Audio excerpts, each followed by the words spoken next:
అన్నీ ఏం హడావిడి లేకుండా ఏం పిండిని నానబెట్టినప్పుడు అప్పటికప్పుడు 10 నిమిషాల్లో చేసుకునే బన్ను దోస. టేస్ట్ అయితే చాలా అంటే చాలా బాగుంటుందండి. దాన్ని మనం ఇప్పుడు తయారీ విధానం చూద్దాము. నచ్చిందంటే లైక్ చేయండి. ఒక కప్పు రవ్వ తీసుకోవాలి. ఉప్మా రవ్వ, సూజీ రవ్వ.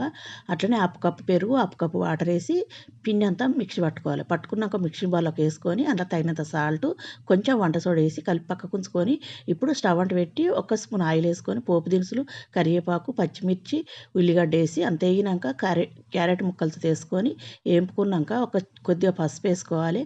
అట్నే స్వీట్ కార్న్, బఠానీ వేసుకొని అంత వేపుకోవాలి.